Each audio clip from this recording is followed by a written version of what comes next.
Hello everyone, I'm Bill. Welcome back to my channel. Today's video is going to be a video on how I had to change my encounter design for the overpowered, equipment-wise, overpowered party. And some of the key points I've learned from now 2 or 3 game sessions. And this could be very helpful if you're struggling with a party that you've given a powerful magic item to that you don't want to take away from them. Now, if you need to balance the game, ask that player to give it up, but reward them in some other way for doing so.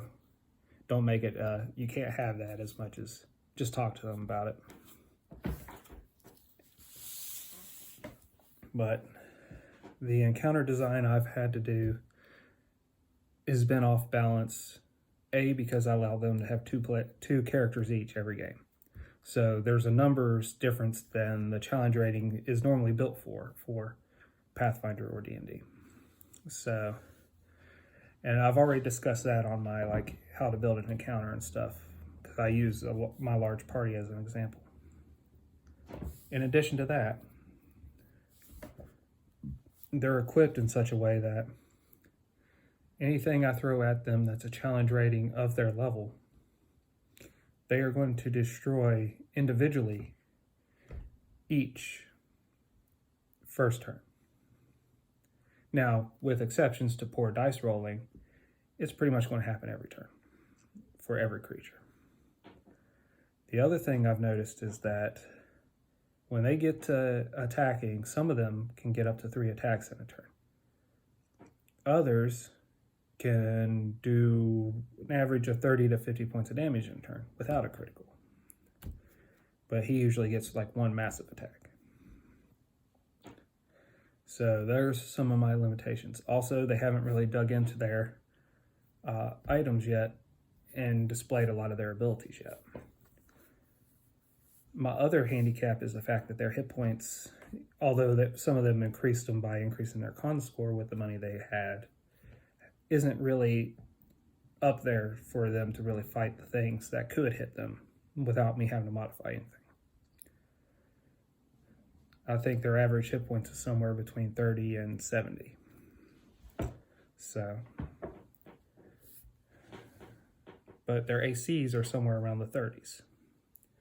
Their attacks are somewhere around, I want to say it's somewhere around the 20s. So, as I look at it, if I want to use anything of their challenge rating, I have to give it a boatload of hit points. B, I have to change its attacks. And then,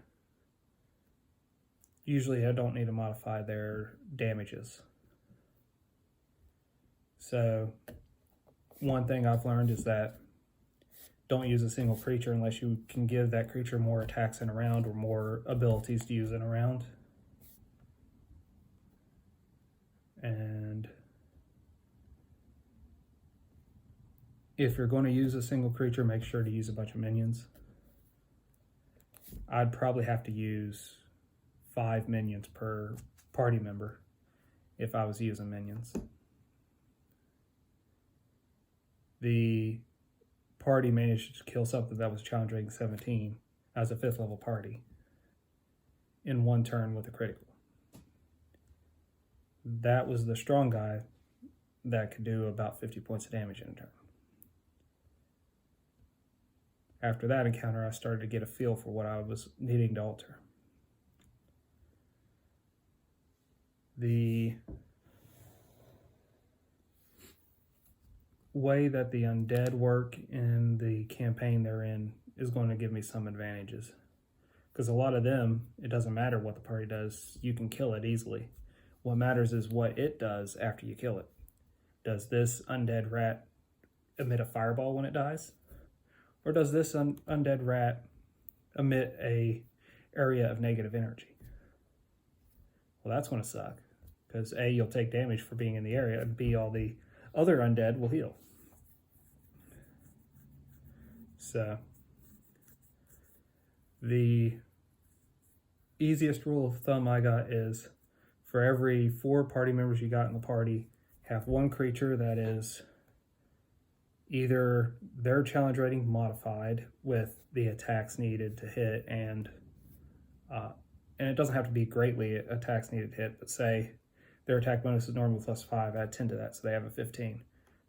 Or add 5 to that, so they have a 10. So that the party can still benefit from their high armor, but I still have a chance to hit them without it having to guarantee be a critical. Because I can roll criticals when I have to. And the party doesn't like it, because I roll my dice on the table in the open. When I start rolling criticals because it's necessary as a game master, characters start taking massive amounts of damage when they don't necessarily need to. It could be a very bad opportunity when I start rolling criticals like that. Plus, I generally get to roll more dice than them, especially if I use a bunch of minions. And then, so like I said, my rule of thumb would be probably one thing of their challenge rating, appropriate to their challenge rating for every 4 of them, and 3 to 5 minions per player if I'm pre-designing the encounter. And then a big creature is going to have to be able to never be alone that fights this party. So if they're dragon hunting, the dragon's going to have something that it can summon or something that travels with it that it can utilize for them to fight.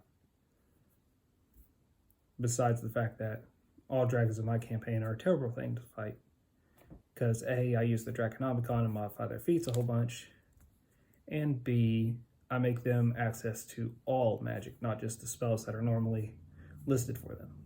I won't give them more spells than what's listed total, but I'll change it. Like the red dragon nobody ever wants to meet in my campaign. Nobody wants to meet it because of its territory, not because of it or how big it is. Because it is just barely hitting the adult stage in my world. But right as it was transitioning into the young adult stage, the first spell it got access to was Polymorph for itself. It bred with everything in that territory. So much so that everything's now a half red dragon. So the flies are half red dragon. The mosquitoes are half red dragon. The squirrels are half red dragon. Just everything in his territory is half red dragon. So that's another interesting thing that the party can mess with. Extra planar things are going to become entertaining because clockwork horrors, even though the party now has a means to make most of them not that useful. I'm not using Ray of Disintegration for the Adamantine ones the way it's written in 3.5 or Pathfinder. I'm digging out my old 3.0 player handbook before they nerfed the spell and using that disintegration. There's 2 steps to that disintegration. They have to hit you with the ray, and then you get a save. If they don't hit you with the ray, then nothing happens to you. If they do hit you with the ray, you make your save. If you make your save, you take, I don't know, it's like 3 or 4 dice damage, D6s, plus a small number. If that drops you to 0, you're disintegrated. If you fail your save, you're disintegrated. That said, I will probably make available, I think it's the 5th level or 6th level spell, Heal and Harm from D&D 3.0.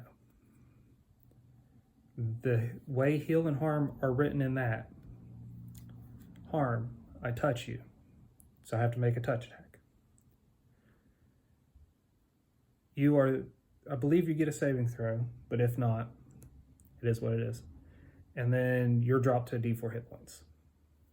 So it hits a category that's similar to the Ray of Disintegration. I have to hit you, and then you get a save. From there, you got the heal version.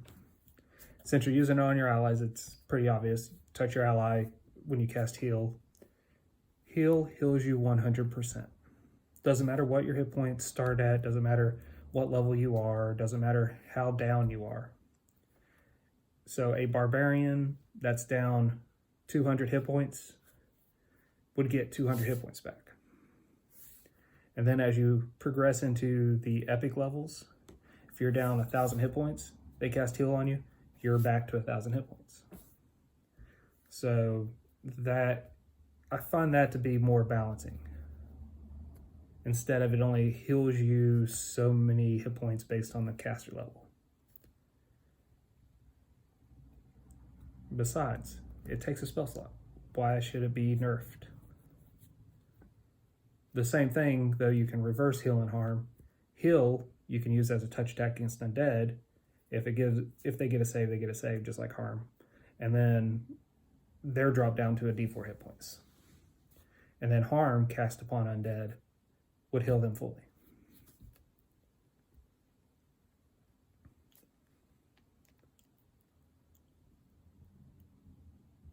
Well, those are my thoughts at the moment.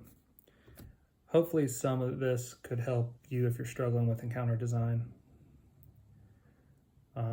Always just pay attention to what you're doing, and if your first 2 or 3 adventures, if you're dealing with what you understand to be an overpowered party, or you were surprised, say last game, that they're overpowered in some way, use your first couple of adventures to figure out, okay, this works, this doesn't work, this does work, this doesn't work, I gotta change this, or I should probably change that.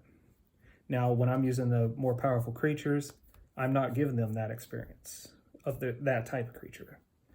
I'm giving them experience of what would probably be challenging for their actual level if they were equipped the correct way they should have been. And I'm not trying to penalize them for anything, so this is what's very entertaining. Well, I hope this helps you guys.